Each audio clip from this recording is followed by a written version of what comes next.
اعوذ باللہ من الشیطان الرجیم بسم اللہ الرحمن الرحیم۔ شروع اللہ کے ببرکت نام سے جو نہایت رحم والا ہے۔ جی امید ہے کہ آپ لوگ سب خیریت سے ہوں گے۔ تو ہے وہ ہم لوگ بات کریں گے جسم اور روح کی خوراک کے بارے میں۔ تو آئیں ہم اپنے جو موضوع ہے اس کی طرف چلتے ہیں۔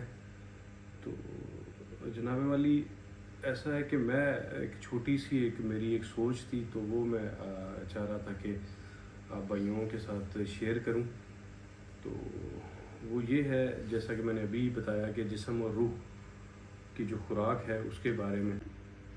اب ہمارے ذہن میں سوال یہ پیدا ہو رہا ہوگا کہ روح کو بھوک کیسے لگ سکتی ہے اور اس کی خوراک کیا ہوگی؟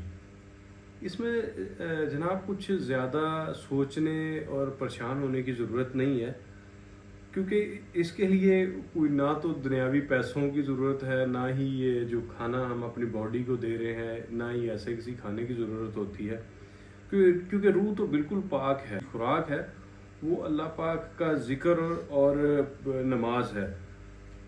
مطلب اس کے اللہ کے ذکر جو ہے اس میں اور نماز میں ہی اس کی خوراک ہے۔ اور اگر روح کی خوراک پوری ہوتی رہے گی، بر وقت پوری ہوتی رہے گی، تو انسان کبھی بھی غلط راستے پر نہیں جائے گا۔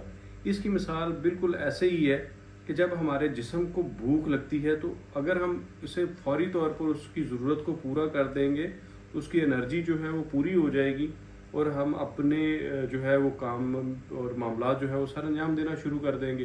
اور جب اسے ضرورت نہیں رہے گی کسی قسم کی، یعنی اس کی بھوک جو ہے وہ ختم ہو چکی ہوگی، مٹ گئی ہوگی، تو کبھی بھی انسان کا جسم جو ہے یا ذہن ہے وہ غلط راستے کی طرف نہیں جائے گا۔ جب مجھے بھوک ہی نہیں ہے، کسی چیز کی لالچ نہیں رہے گی، تو ہاؤ از اٹ پاسبل کہ میں کوئی غلط راستہ اختیار کروں گا؟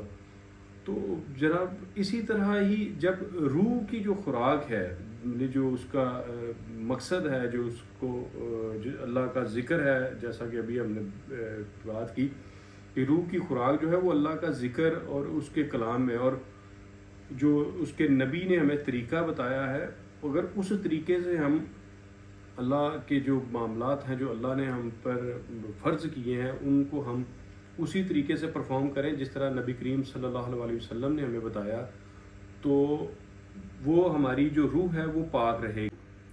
تو دیکھا جائے تو دیکھیں، انسان غلط راستہ تبھی اختیار کرتا ہے جب اس کا لالچ، اس کی بھوک اور اس کا ہوس پورا نہیں ہو رہا ہوتا، تو وہ تب ہی وہ حرام اور حلال کی جو تمیز ہے اسے بھول جاتی ہے، اور اس کی جو ہوس اور اس کی بھوک اور جو مطلب اس کا ایک لالچ ہوتا ہے، وہ پھر اسے پورا کرنے کے لیے کچھ بھی راستہ اختیار کرتا ہے۔